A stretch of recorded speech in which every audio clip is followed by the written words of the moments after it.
Good evening, boys and girls. Welcome to episode 2 of Kickin' It with Jess and Soph. Get ready, get riled up, come prepared. Let's roll.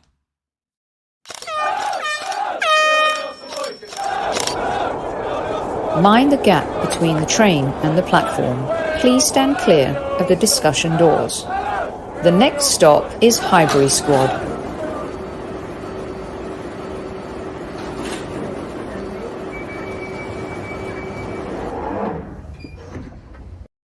Episode 2 was indeed going to be the American Express, but of course football throws curveballs. You either duck or you hit them out the park. Welcome back, my friend, and someone who's smashing it in the podcast universe right now. Kicking it with Jess and Soph wouldn't be the same without Jess, so here you are. Welcome, Jess. Whew. I always miss the thing. Like, I never do the thing. Yeah, well, it's got to be this when Kev's here. Which, by the way, he is, because he sent a question for you. Of course he did. Oh, okay, great. Awesome. I look forward to answering that question. And thank you for having me, hosting me in your lovely abode, your lovely home. I love that. Well, you did episode 1, and of course, each episode will be hosted on She Knows Arsenal and Highbury Squad. If you do not follow Jess, then how dare you? You should check her out on Twitter, Jessinho Tweets. Yes. You can also follow her at She Knows Arsenal, and please subscribe to her channel as well. Absolutely smashing it to pieces right now, Jess. Keep up the great work. Here we are. It's episode 2, and we find ourselves in the midst of the madness. We were going to talk a little of this stuff, which we're going to, of course, but in the last few minutes, there's been a tweet about a certain player who's going to a certain team. There was I with all my prep work for you. So why don't we kick off with the obvious? And this is our strongly agree, disagree. If you guys missed episode 1, Jess came up with a great idea. As opposed to us rambling on about things, we pick a subject and we strongly agree, are neutral, or strongly disagree or disagree. By the way, Jess, is this like a Einstein type test thing that you discovered? I mean, I don't know. I did them like when I was in school, or like, every time, it was like surveys and stuff. And there's a name for it, but I forgot. Like, I don't know what it's called, but it's definitely not like a smart thing. Like, it's definitely like a normal thing. All right, cool. Yeah. Oh, by the way, salute to the squaddies. I'm so rude when Kev isn't here. Damn, I lose my manners. Now you know. Now you guys know who the cool one is. There's so much going on. There is so much going on. There's so much going on. Right, Raphinha, let's talk about him. Apparently he's going to Chelsea. I never thought he was coming to the Arsenal. Really? I never did. This was a Vlahovic moment for me, Jess. I'm not going to lie. It felt like he was utilising, or the agent was utilising, the stepping stones, like in Frogger, trying to cross the street. All the cars are coming at you and everything. You get in the little hole. That's, to me, what Raphinha and his team were trying to do. I think Edu has his respect, but he was never coming. Do you agree, strongly disagree? What's your take? I think I agree. I do think that there was a chance to bring him in, but only if Chelsea had not come in. And the more I think about it, the more the more annoyed I become, because, like you said, it does feel slightly reminiscent of Vlahovic, just because, like, I remember seeing a report the other day from David Ornstein saying that George Mendes had spoken to Todd Boehly, and they said that one of the deals that had been discussed was Cristiano Ronaldo. He could have been easily over there talking about Raphinha, because just a couple days after that, Chelsea are putting in a huge bid for Raphinha. And George Mendes was meant to be, I think the reports that had kind of come out was that the Fabio Vieira deal was supposed to be somewhat of a sweetener for us to facilitate the relationship between George Mendes and Arsenal in order to get the Raphinha deal done, because Deco does work for Just a Foot, which is George Mendes's agency. And so now it's looking like, okay, so was it a sweetener, or did you kind of finagle a way to get Fabio Vieira over to Arsenal, tell Edu that you're going to help us get Raphinha, only to really help Deco and Todd Bowley get Raphinha like over to Chelsea. So it does feel like we may have gotten bamboozled. I think Arsenal had genuine interest in him, and maybe saw a market opportunity to bring a big player in. But ultimately, what is going to be the cost of us chasing Raphinha? I know the window doesn't close anytime soon, but we were linked to players like Cody Gakpo, and he looks like he might be going to Leeds. So what are going to be the repercussions for chasing down Raphinha? You know, we really didn't need another Vlahovic saga, did we? You know, we needed to kind of stick with the plan. And we've also put Tielemans on the back burner. And I just wonder if, you know, Leicester will turn around and say, well, I know you have money because you're going to spend it on Raphinha, so pay up. You know, it's not a great situation, I don't think. So even though we didn't need the saga, I asked you this on Twitter a little while ago, and I think you and I might disagree. And no, Terence, I haven't done my hair today. I have been very busy being in the California sun, and then just thought, you know what? Put it in the F it bucket. I ain't wearing a hat. My greys have come out. And if you missed Jess's video about women going on camera and talking about how they have to do this, this, and this, today I said, no, I'm putting it in the fuck it bucket. And there I said F, and now everything's out the window. You know how many times I just roll out like a bed and I like wash my face and I say, you know what? This is what they're getting. Yeah. And this is the crap I'm getting. Brush your hair, Soph. Did you wait? You look like you woke up in a coma, from a coma. Yeah. So, you know, it's all good. It's all good. Some people into that look. They are. Yeah. They called it the dirty bird look, isn't that, back in England? Anyway. Jess, I digress, my Jess. So listen, we were going back and forth a little bit because, am I wrong? And tell me if you agree, strongly disagree, etc. I don't think we needed him. Did we really need him at that price? To me, he feels like a Ziyech, or Ziyech, however you pronounce it. Little, sexy in his environment, really good in the system that he plays. You know, Bielsa, you had, you know, Ziyech at Ajax, very regimented ways of playing, plug in, plug out. Did we really need this guy? We need another attacker. That's what I'll say. So you know, what I'll say is that I disagree with the idea that we didn't need Raphinha. And the reason why it's not strongly disagree is because I think you could plug somebody else into that spot. But here's the thing, Soph, is that a lot of Arsenal fans complained a lot about Saka being overplayed. And we all know Pepe is not good enough. So right now, with the squad that we have, we're in a situation where Saka is going to play every single game still. And that's how I see it. So we really haven't gotten any closer to where we need to be. And if you lose Aubameyang and Lacazette, which are two senior figures in terms of like our attacking options, you might want to replace them with another more experienced attacker. Saka, Martinelli, ESR, all still kids, all still capable of being very inconsistent. And one of our biggest, you know, I guess, low points for last season was not being able to score enough goals. I think we had like 60 goals. Manchester City had almost 100. In order to close the gap, we're going to have to score at least 15 to 20 more goals. And I don't know about you, Soph, but I'm not convinced that these kids have that level of goals in them. That's why I wanted Raphinha, because I thought in a better team, you know, playing at a higher level, he would have brought the experience and that killer instinct that our kids don't have. So even though I get that the price might have been a lot, and maybe we have varying degrees of like how good we think Raphinha is, I still don't think it changed the fact that we need to bring somebody else in.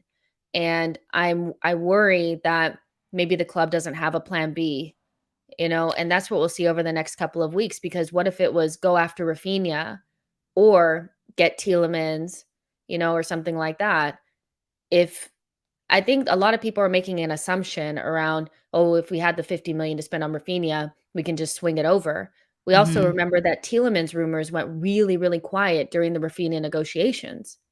So it could be midfielder or attacker. And if that's the case, I don't think that that's good enough. you know? This is kind of what has been worrying me, and I asked Kev this question on the show last night, because I was saying to him, Fabio Vieira, you're in for Raphinha, you've got Jesus. We'll get to Martinez in a minute, because for me the sky will fall if that doesn't happen, and I think that's more important. But we'll get to that. Yeah.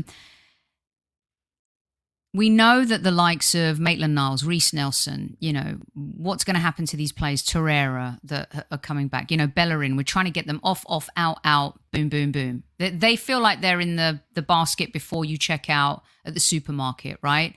A few bargains here, you can pick them up and pay as you go type of thing. But to me, Jess, it feels like there's a bigger deal brewing that is going to affect a starting 11 player. I was talking to James Johnston this morning about this. We were going back and forth on WhatsApp.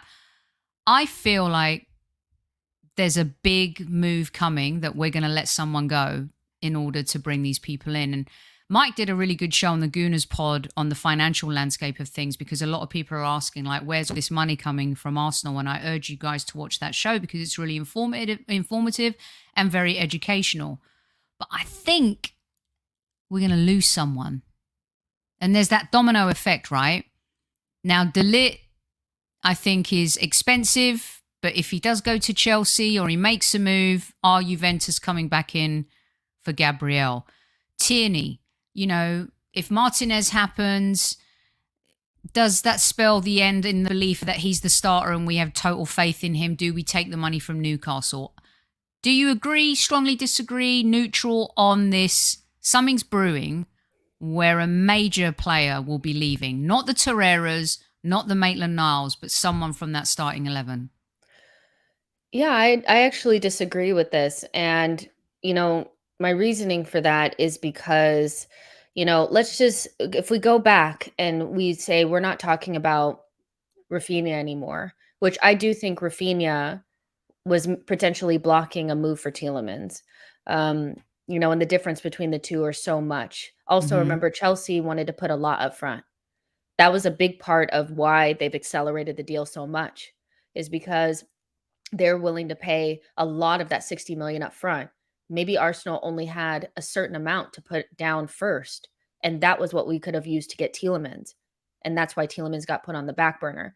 But let's say we're not even looking at, Raphinha anymore, and we're going to get Gabriel Jesus, Tielemans, Vieira, and Martinez, and that's the window. What is that? Maybe 120 million or something like that. Somebody else can do the math for me. But I don't think that necessarily exceeds what the original budget that people thought we were going to have would be. So I'm not quite sure that we need a sale in order to make those signings happen. That's 45 million, 25 million, 35 million, 35 million. I don't think we actually need to sell to make that happen. And then you have the likes of like Bellerin, Torreira, those kind of guys that are going to go, Leno, whatever. In terms of like, if that were to happen, if we were to sell Gabriel, that's just taking one step forward, 3 steps back. We're going to be in Europe. Why would you have a team that doesn't consist of 22 good, outfield players at your disposal? You're going to fail. So if that's the plan, is to bring in Lisandro Martinez and sell Gabriel, then I really don't understand what we've been doing this entire time, because all the good teams have multiple good players in almost every single position. And I just feel like you would be going backwards. Gabriel is our best defender. It just wouldn't make, I get that Juventus was sniffing around, but also we may be looking to give Gabriel a new contract. So I do disagree with this, just because if you take Raphinha out of the equation and you add up the players, like the fees for the players that we already have and are still looking at, I don't think that's out of the realm of possibilities for KSE to put forward, for this particular window. So You some disagree? great point. No, I think you make a lot of sense in terms of what you're talking about, because the domino effect in football is great. And sometimes things can't happen and don't shift gears until certain things happen. But also, clubs that are prepared and have their strategy ready to roll, identify their players, they know who they're going after. We can see those clubs who have made their moves already. You could argue that we identified Gabriel Jesus. And you and I, if you guys do not know, I will fish this out. I don't know if it was a year ago or 6 months ago, Jess, where you and I had a conversation about Gabriel Jesus. In the US, it's Jesus, but Kevin was on that show, right? Mm-hmm. Yeah. And you were fighting vehemently for Gabriel Jesus, and I've been a fan for a while. So I feel like he's a player that has been identified, and we've done our homework, and he wants to join the club. He wants to play for Arteta. He likes Edu, and there's that whole Brazilian connection going on there, right? Mm-hmm. The domino effect with what you're talking about, because we've got Brendan Aronson and, Tyler Adams here, who looks like he might be joining Jesse March. I wanted Tyler Adams at Arsenal. I felt like if we're going to invest dollars, I'd rather a defensive midfielder like he, rather than go out for a Raphinha, who I just think, even when you compare his stats and what he's done with Jesus, is more expensive. But really, you're putting him in a bracket up here and Jesus is here. I just don't get it. So yeah, talk me through whether you agree, strongly disagree that perhaps the target, the position, is not as important versus what we still might need as a group and as a team. And when you look at some of these types of players that are still available or out there, if we should be in that business or not. So, I mean, I agree that maybe a winger is not as important as maybe a midfielder. But what I do disagree on is that it's not the central defensive midfielder that I think we need to worry about. I think it's the left central midfielder. So the position that Granit Xhaka is playing, I think is really important to upgrade upon. It is, I get that Thomas Partey injuries, Tierney injuries have derailed our seasons. So we look at those, backups per se as very important. But what I think that Arsenal really lack is eights that can contribute with goals and assists. I think that that's a huge miss. Odegaard doesn't shoot enough. Granit Xhaka adds next to no goals and assists every single season. That's just not his bag. So I actually think Tielemans is more important than Raphinha. I think Lisandro Martinez is more important than Raphinha. But I still think we need an attacker. And that's why I think Lisandro Martinez is so important, is because he can cover left back and left center back and midfield. So that gives you the opportunity, to have a backup for Thomas Partey, to have that backup for Kieran Tierney and if you're going to spend 40 million, you want to get a lot of bang for your buck, right? In terms of this player, then you can get Tielemans for 25 million and Xhaka can either become a rotational option or he can leave the club. That's where I think, I think because Xhaka's played okay in that position and him and Thomas Partey have a very good relationship, there's an idea that we can't upgrade upon that position. And I just look at somebody like Tielemans, who I do admit does not have the defensive, he doesn't have defensive attributes, but what he adds in attack is something that Arsenal fans complain about all the time: goals and assists from midfield. So I do agree that midfield is probably more important. But where I do disagree is that would I rather spend 25 million on Tielemans or would I spend 30 million on Tyler Adams? I'd rather spend the 25 on somebody who's going to give us goals and assists, which is something that we've really, really lacked for a long time. Okay, that's a fair statement. And I'm not saying that a Raphinha isn't required. I think that perhaps we can stretch our dollars a little bit further by looking at a different player who isn't haggling in the market with his agent to get Champions League football. And I also believe that the way our window started off is perhaps not the same as most Arsenal fans would have expected, other than the striker position. Sure. In that the midfield would have been the most aggressive role, and then Vieira comes out of nowhere, and we'll get to him in just a second. But then I think for a lot of us, we were talking about left back, right back being predominantly important positions. Kev was saying, stop worrying about right back, Soph, last night. He's like, Ben White's there. I go, okay, but what if Ben and Tommy are injured at the same time? Now we're not doing specialist positions again. Now we're doing square pegs, round holes. Or are you telling me that Ben's a better right back than he is playing at the centre? Or is he a better defensive midfielder?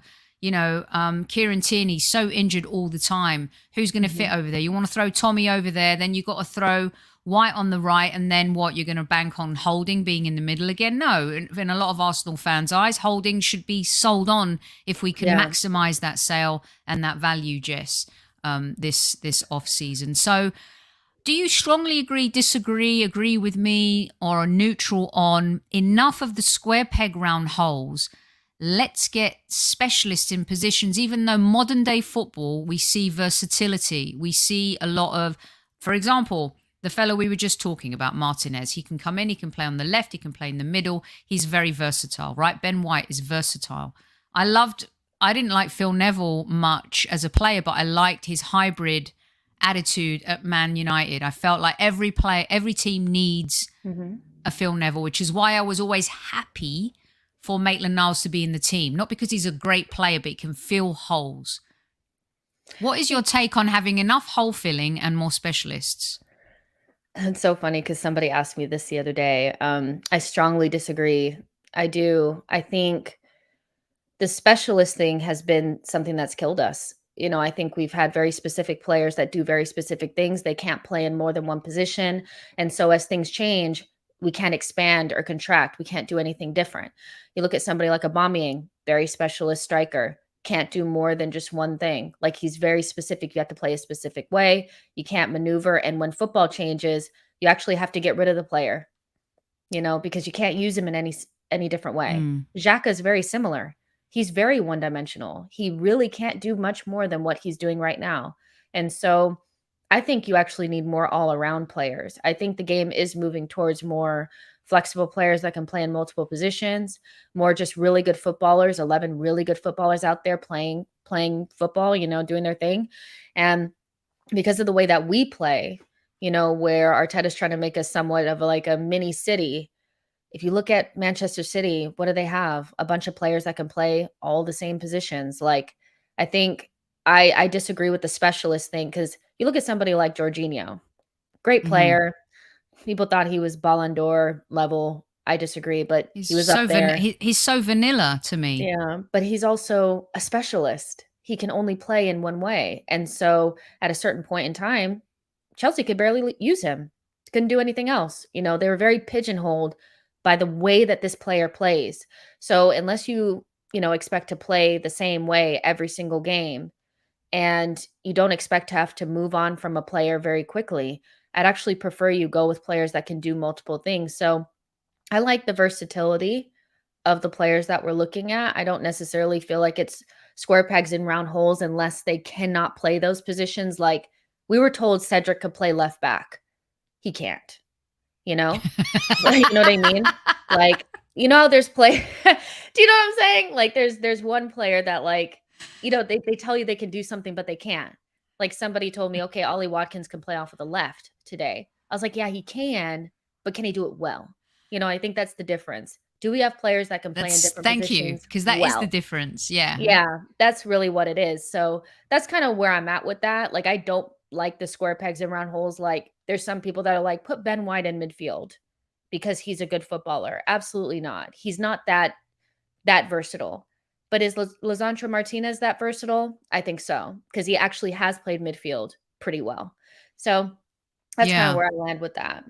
And I guess, and I like the way you've kind of defined your version, because I think in the back of my mind, the taste in the back of my mouth is, you know what I'm going to say, don't you? Go on. Go ahead. No, you go ahead. You go ahead. It's like Xhaka playing left back, you know? He can, but is it good? No. No, not at all. Do you want him to? No, not really. Not at all. Okay, you guys are listening to Kicking It with Jess and Soph. We do a show bi-weekly on She Knows Arsenal and on Highbury Squad. Make sure you follow Jess on her channels as well. You can find her show here on YouTube. You can find her here on Twitter. And of course, you can find the Highbury Squad. You know where to find them. You're here already.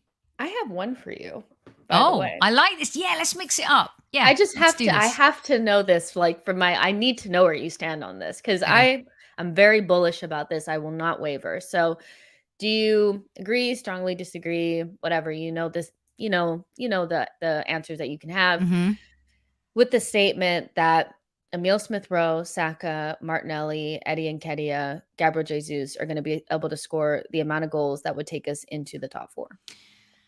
This is amazing, because one of my for you is Gabriel Jesus going to have his first 20 goal plus season in the Premier League? So well done. Well done, Miss Black. Well done. Gotcha.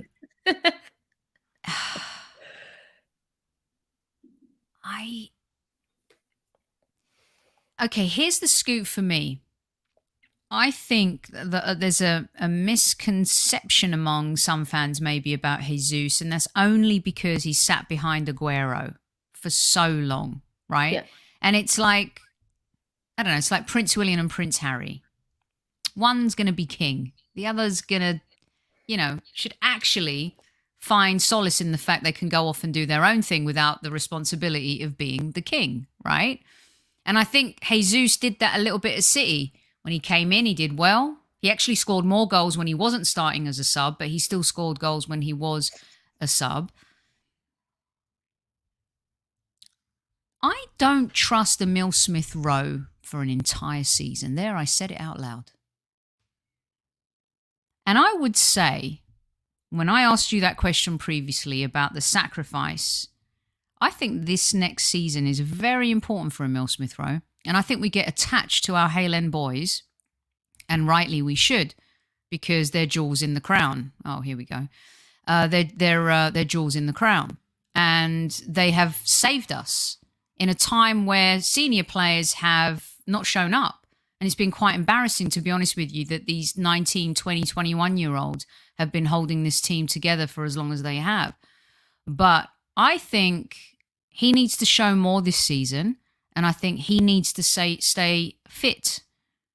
I think we've fallen in love with this guy for all of the right reasons. And I think he's got a very sexy vibe about the way he plays football.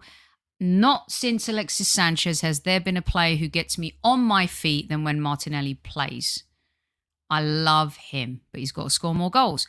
This guy, he is not immune to criticism. But at the same time, he saved us. Last 2 seasons has been our best player and has done and gone above and beyond the duty of someone of his age should. But he's done it seamlessly, and I think that's got a lot to do with his backbone, how he lives his life, his faith, his core group off the pitch. I think Jesus adds an element of opportunity that Arsenal haven't had, Jess, in the sense that he takes a good opportunity first time.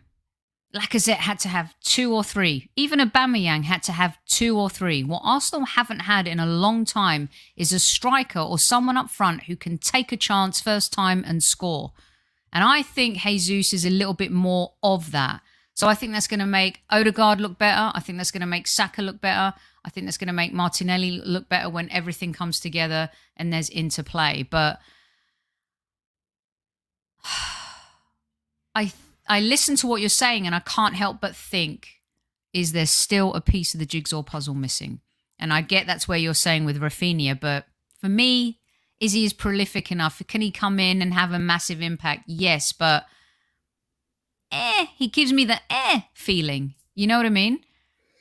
Whereas if we have an aerial threat like a Tammy Abraham or like we used to with Giroud, like someone who can come in and give us a plan B and a plan A against certain teams. That's where I'm at. We've got enough of these 5'7", 8, 9 players. Slight, beautiful feet, technical ability. I just want someone sometimes to bang in those goals when Tierney does whip them in from the left. Do you know what I mean? Yeah, I mean, I feel like I understand why people want the plan B. I get that. I think, there will always be kind of like a gap in the squad for somebody who's a taller, bigger aerial threat. I'm not convinced that we need I don't think we cross the ball as much as people make it out to seem. I don't think that's plan A.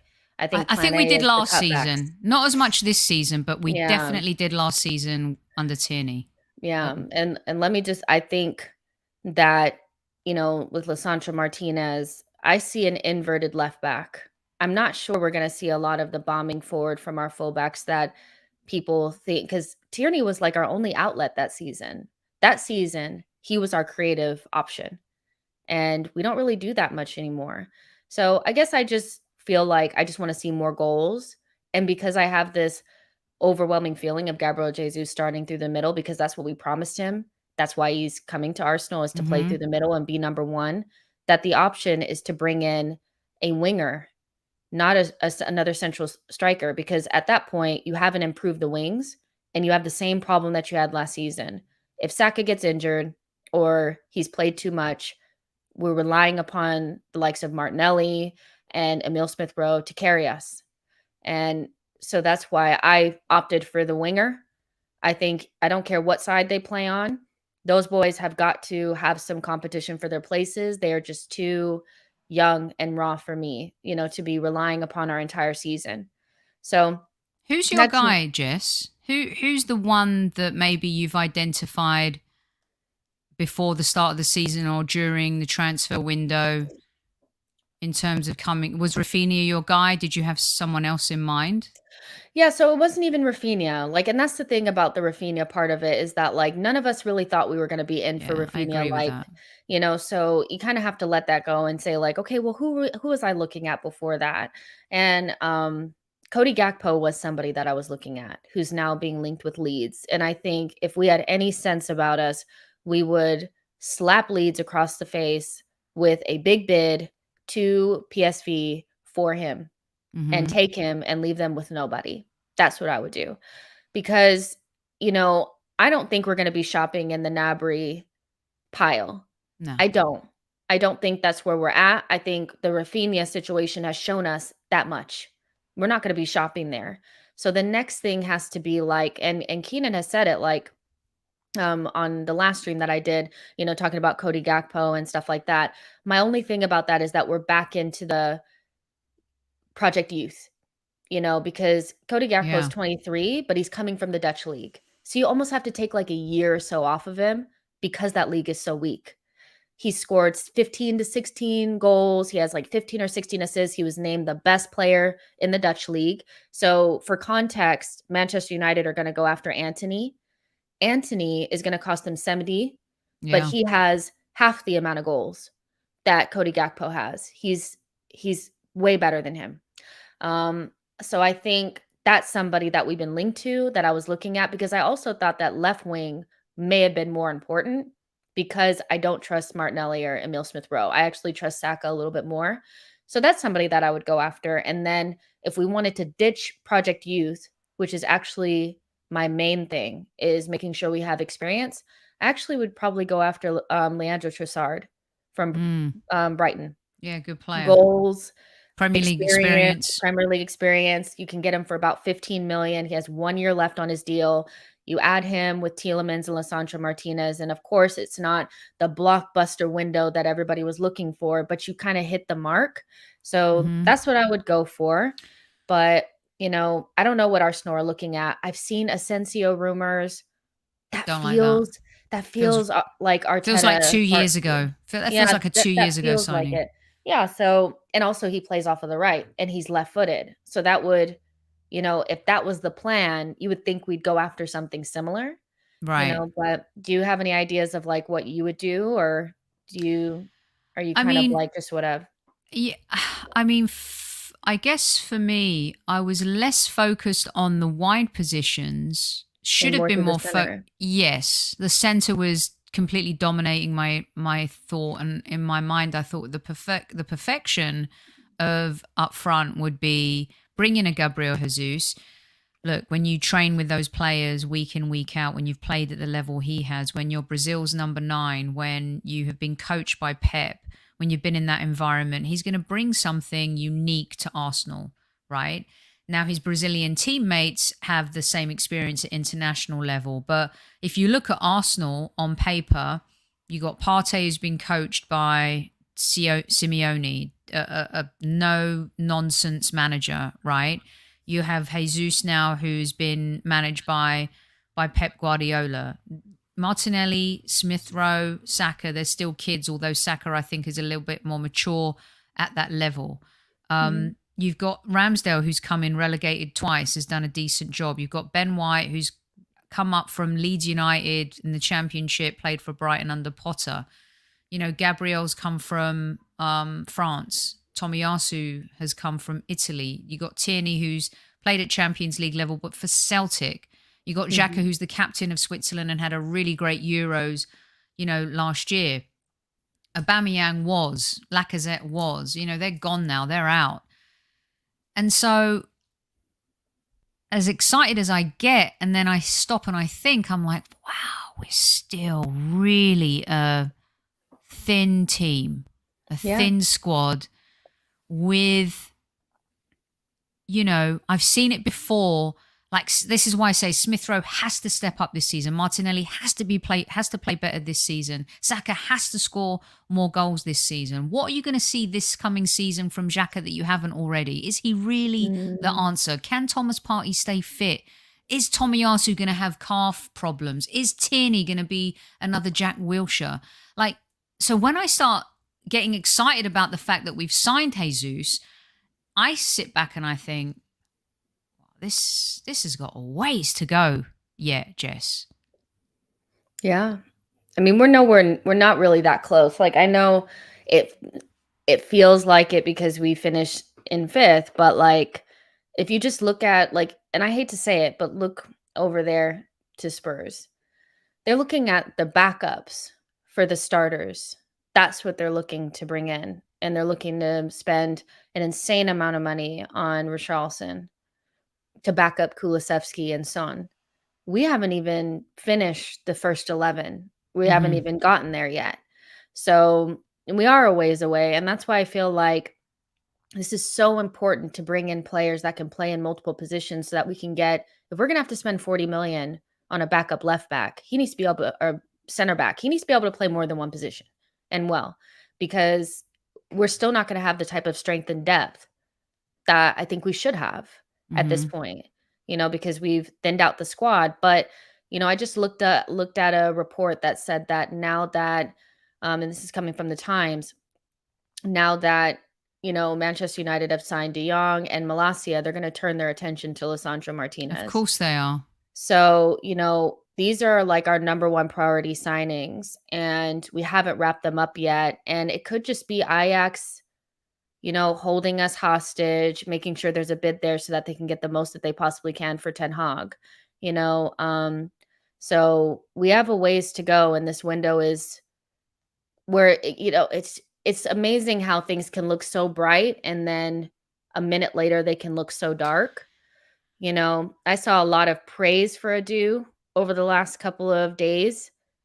We need to maybe reel it in a little bit. You know, well, the praise is for, exactly, Jess. It's like Marquinhos, I'm parking him because I don't know yet. It took Martinelli how long to morph himself into the first team and get stuck into playing for Arsenal starting 11 on a regular basis. And still he's fighting Emil Smith-Rowe for a position. Vieira, who I'm actually kind of excited about, to be honest with you, having seen him play in Europe last season.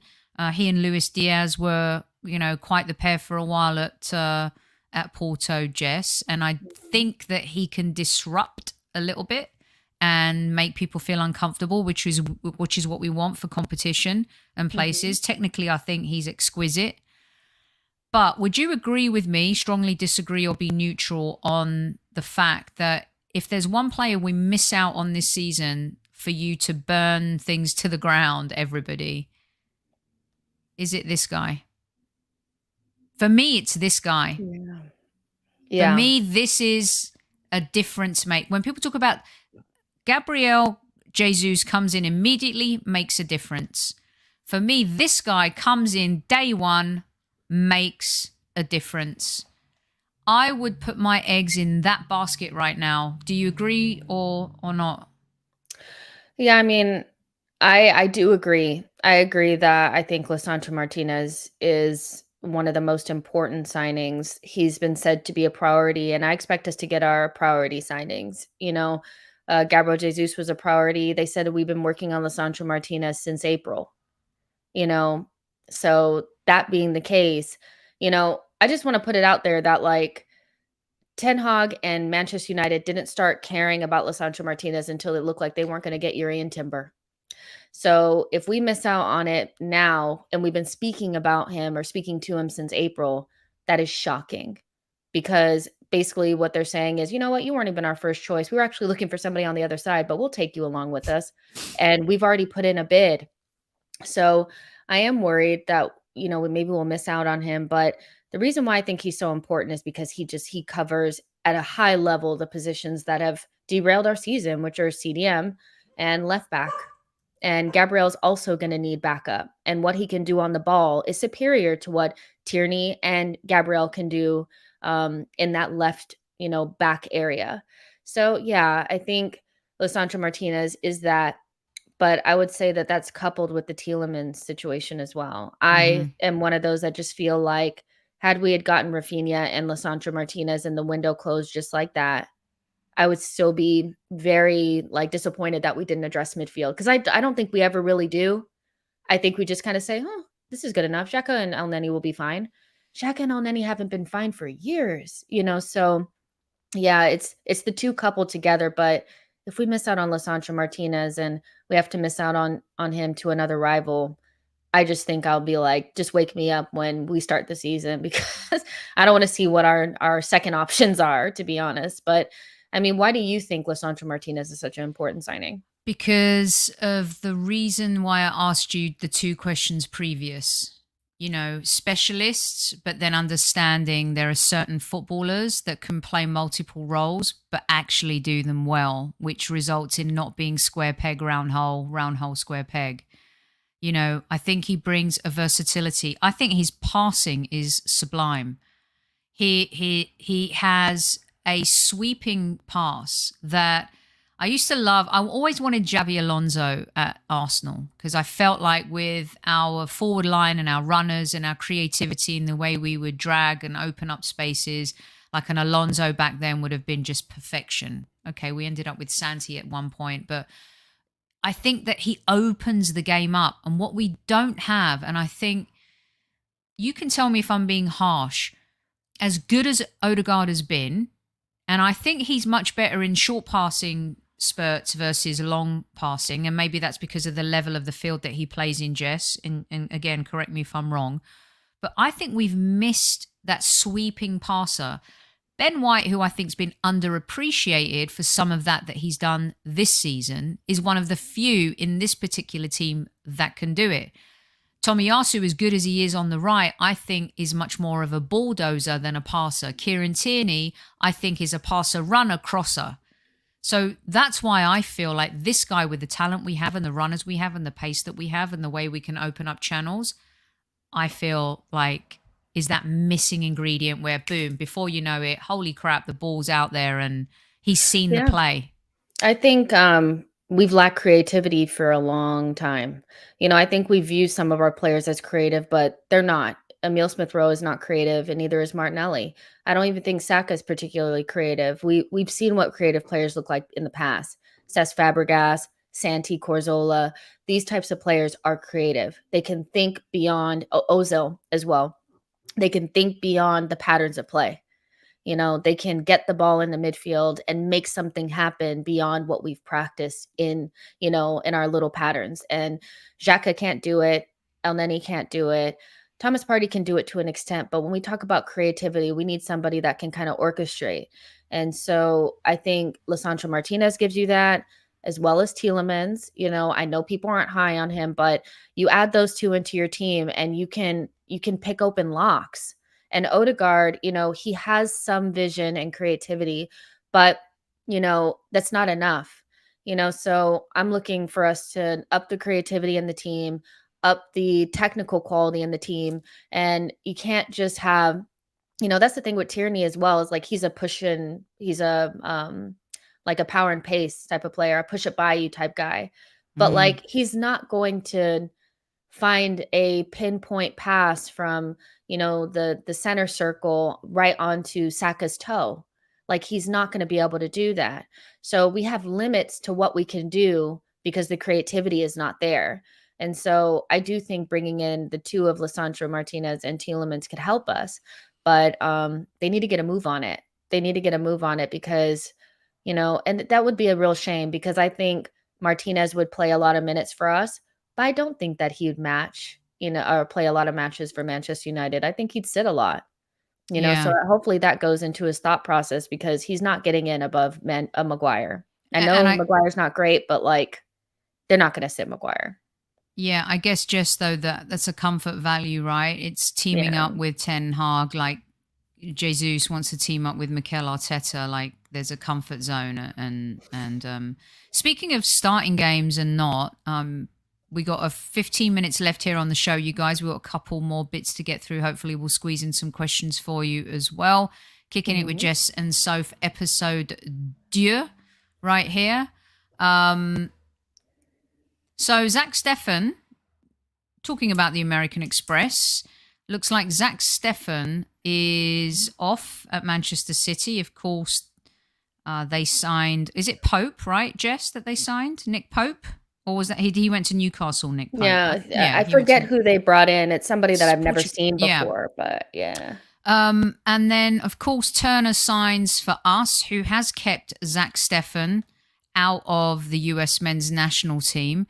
So there is a race for who is going to be the starting goalkeeper for the World Cup. Turner yesterday had one of the greatest days of his life. Has been a Gooner, a long-time Gooner fan. Trust me, guys, when I tell you he is not coming to just play and sit on the sidelines. Like Ramsdale came with an agenda, Matt Turner is also coming for an agenda. And I would argue that when the World Cup comes around, Matt Turner will be the starting goalkeeper for the United States national team. But Jess, what would you say if I said to you that come November in Qatar, the starting goalkeeper for the USA will be Matt Turner and for England will be Aaron Ramsdale in the same group, from the same club, playing for different teams, representing at the World Cup? Am I supposed to agree or strongly disagree? Yeah. Strongly disagree, agree, think I'm a nut job? I would say I have to say I think I disagree. And the reason why is because I think Matt Turner is the number one goalkeeper for now. There's a reason why Zach Steffen is going on loan to Middlesbrough, I think. He's going on loan. That's the rumor. Yeah, there's a reason why he's looking to go on loan is because, Greg Berhalter has said that he's going to be looking at the goalkeepers that are playing games. And so, he may be thinking, I'm not going to get many games for Manchester City, so I need to get in there and secure my spot. I think there's another goalkeeper named Sean Johnson who plays in the MLS who's been brought up. So I am a little bit like, okay, Matt Turner, how many games are you actually going to get from now until the World Cup? I'm not sure. I think he's on the way to Qatar. I think he goes. I just wonder if Greg Berhalter will buckle a little bit and say, okay, I'm going to go with the guy that's played a little bit more. In terms of Aaron Ramsdale, I think they'll stick with Pickford because that's just the thing. But let me tell you this. I don't care. I don't want Ramsdale to be the number one right now. I don't want him. He doesn't need to think about anything but Arsenal right now. So he's a young goalkeeper and there's enough pressure on him as it is. Being Arsenal's number one and then also be the England number one is going to squeeze his brain. So, like, do I care if he's starting games for England? Not really. I think he'll get his opportunity, but I have to disagree. I think both of them, I think Ramsdale in particular will not really see very many minutes, but Matt Turner, it's going to be interesting to see if Greg Berhalter kind of falters a little bit because he's been saying that, he wants guys that have been playing. Yeah, it's a big one for Greg. Real quick though, do you see do you think that Rambo 2.0, as I like to call him, his confidence turned into a bit too much cockiness towards the end of last season? Or not? Do you think I'm talking out my arse? Agree, strongly disagree, neutral, I etc.? I agree. I think he did get a little confident. I think let me just say that I think the whole entire team was really confident. I think that last international break that came around, do you remember, like, all the media was talking about how great Arsenal were looking. We had been on that great run. They were Mm. talking about Ramsdale and talking about Party and talking about Odegaard and how good this team was. Then they turned around and capitulated against Crystal Palace. So I think the entire team may have gotten a little bit too arrogant, started talking about top three and all this kind of stuff. But I think in particular Ramsdale, because his confidence is his superpower as well. You can't be Mm. 23 and start Premier League games. He's been a starting Premier League goalkeeper for a while for more than one team. So I think his confidence is a part of his superpowers, to be able to pass those balls out of the back and make those saves. But it can also put you in a position where you overdo it. And I think there were instances where he overdid it and he got burned and then he faltered a little bit, like most young players do. So, I think Ramsdale is a great goalkeeper and I think he'll do fine next season. Are you worried about his form going into next season? Do you think, was there enough there last season at the end to make you think, maybe he wasn't as good as I thought he was? I think that his display in the England game prior to the Hungarian embarrassment was superb, and I would have loved him to walk off into that sunset for the summer before he comes back. With the Arsenal, I think that he's smart enough to know when he's pushed it too much.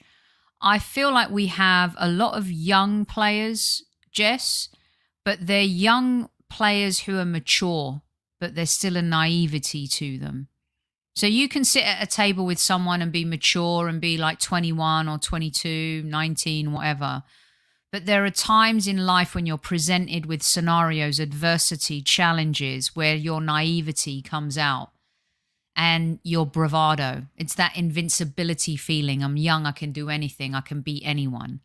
And I think that is where he would have learned and been humbled. I kind of like, and I say this loosely, that he conceded 4 goals for England because it's a humbling experience. And I always feel like, I felt like Martinelli needed to be humbled, Emile Smith-Rowe, Saka, because like you said earlier, we're reliant on these young players and they've been put on such a pedestal that now if you criticize them, you're a hater, or that you don't endorse like the academy or young players or, young foreign players coming in. No, that's bollocks. You're a professional football player. Like, you're playing for the Arsenal. There's a standard and you've got to meet those standards. And you said on our previous show, and I haven't forgotten it, the kid thing can only ride for so long. And next season, that coupon's run out. Yeah, I agree. I mean, I think with the young player thing, I think it was right, but it was almost used as a way to overlook things that were like very obvious. 100%. It was, what's a young team? It's a young team. It's a young team. It's a young team. Next season, we'll have Gabriel Jesus, who's more than experienced enough. If nothing changes, we'll have a midfield that has 2 very senior midfielders in it. Kieran Tierney is 25. Seeing that the other day, I was like, wow. He's really, when we got him, he was 22. He's been here for a minute. The 2 center backs, they're going to be 24. So Exactly. they're not super young. And Saka, we put him on a pedestal and want to put him up against all the best, attackers in the league. But equally, if he doesn't play well, he's just young. So I do think next season it's not going to be about having a young team, because also having a young team is a choice. We didn't have to go this way. So I Mm. do think people are going to be a lot less forgiving, with the young team thing. That's why I expect us to go out and get players that are older and more experienced. That's a key. And if we don't do that, I think we're setting ourselves up for failure. We need more experience in this team.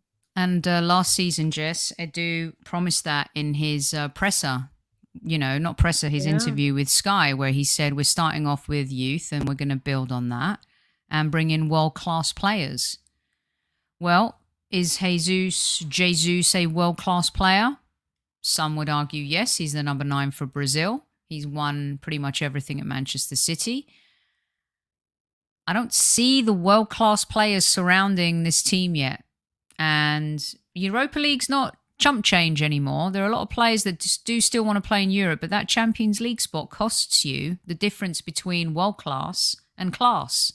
Well, the thing is like, the effects of not being in Champions League have slapped us across the face today.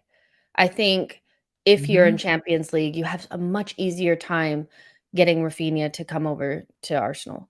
Even when you're looking at Lisandro Martinez, I know that he has the connection with Ajax, and so Ten Hag, but of course, I think we'd have a much better shot if we were in Champions League. It's going to cost us. And so then you need to be able to make it up somewhere. And that's where Arteta needs to be able to coach these players into world-class talent. Saka, ESR, Martinelli, these players that we're always raving about, they need to become these world-class talents. He needs to coach them up.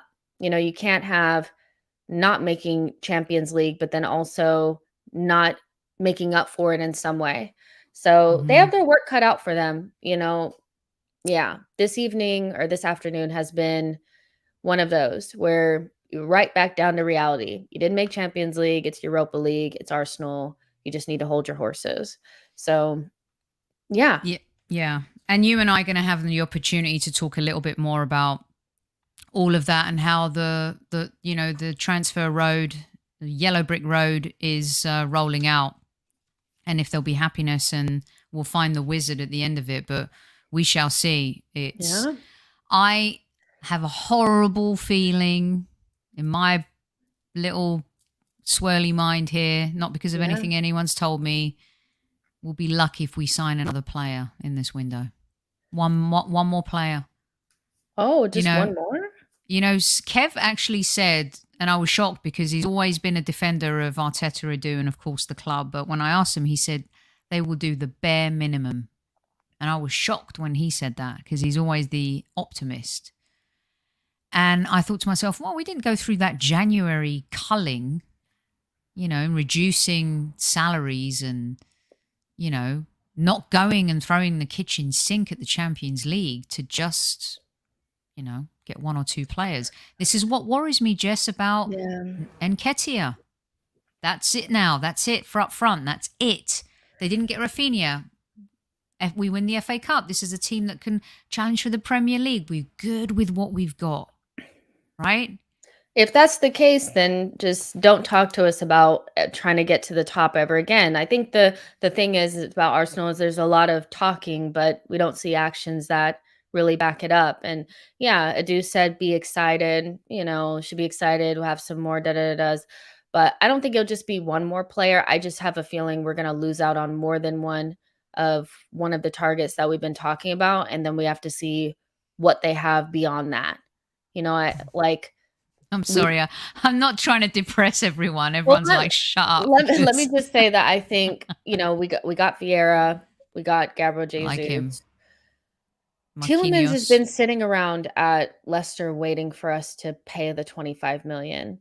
Maybe just go over there and go get him.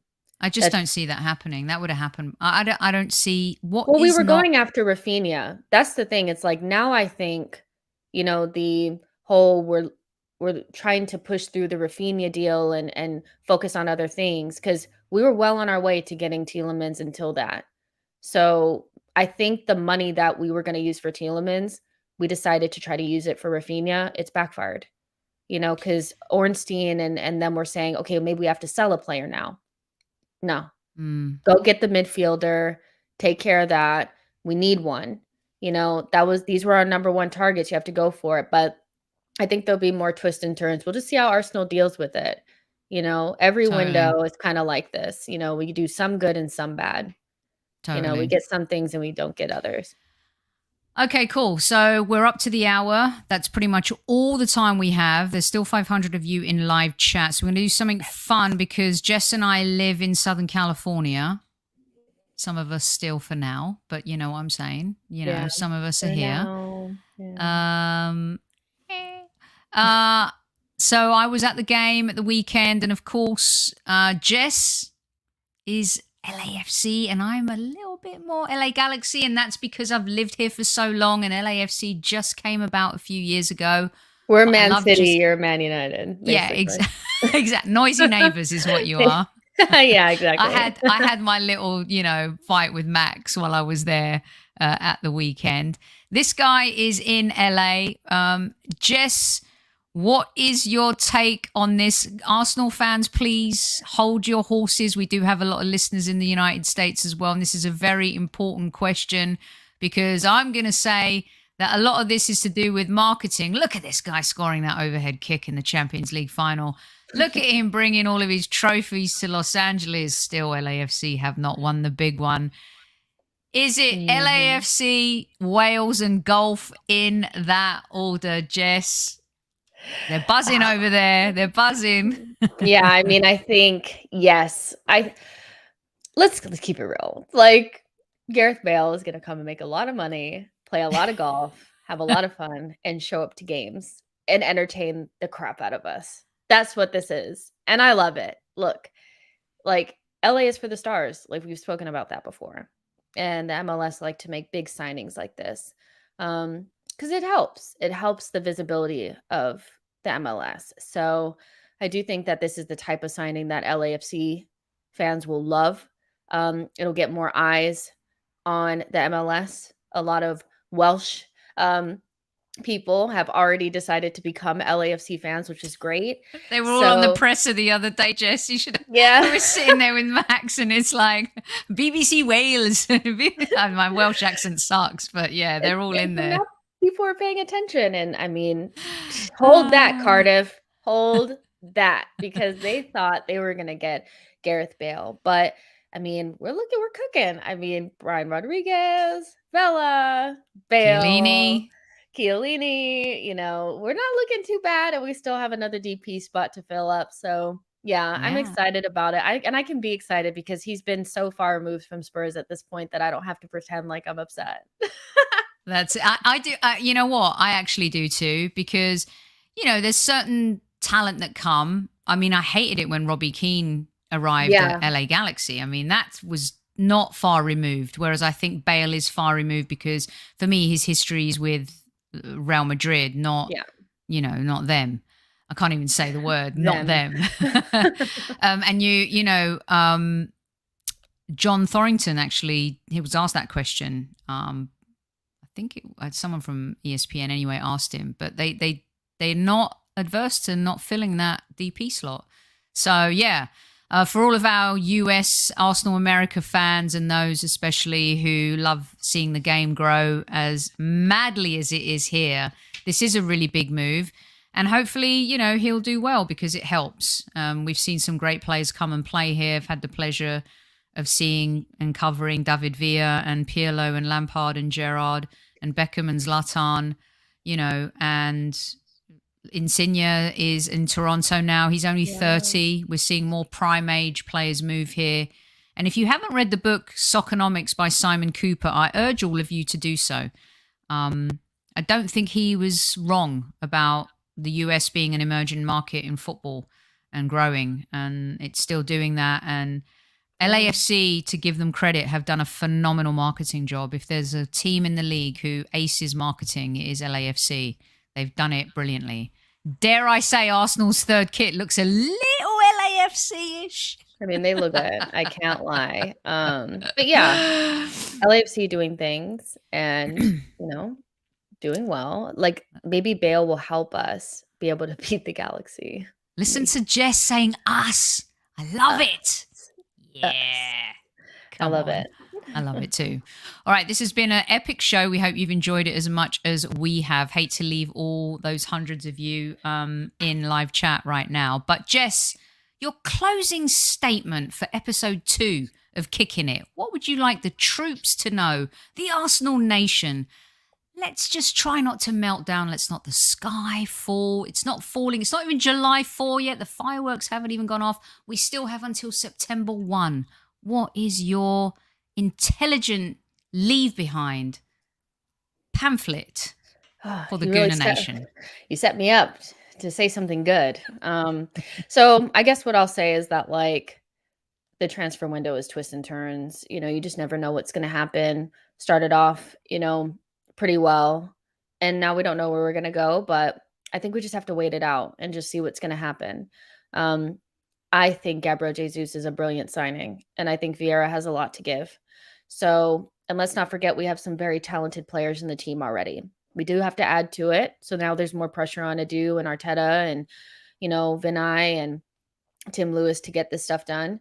But we just have to be patient and just remember what the in the knows did to you this time around. There were so many in the knows saying that it was 99% done, you know, so don't forget, like, you need to wait until it's all the way done. But I do think we'll make more signings.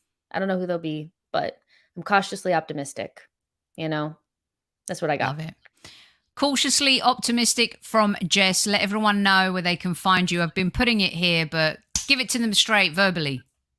Yeah, you guys follow me on Twitter at She Knows Arsenal and at Justino Tweets. Channel is She Knows Arsenal. You can just type it in and it'll pop straight up. Tomorrow I have a show with Tim Stillman from the Arsenal Vision podcast. We'll be going live at 3 p.m. UK time to talk about Gabriel Jesus. We were going to talk about Raphinha, but I think we're going to scratch that off the schedule. So we'll find something else to talk about for you guys. But yeah, join us. Cool. Excellent. Ask him if he thinks Arsenal women will win the league next year for me. Oh, yeah. We'll definitely be talking about that. All right. Awesome. Okay. Thanks a lot, Jess. Thanks to you guys for tuning in. It's been absolutely epic. Stay calm. Be cool. It's the summer. Have some fun. Until next time, we'll see you soon. At ease, everyone. Bye.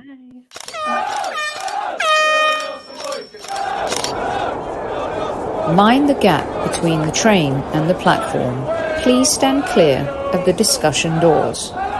The next stop is Highbury Squad.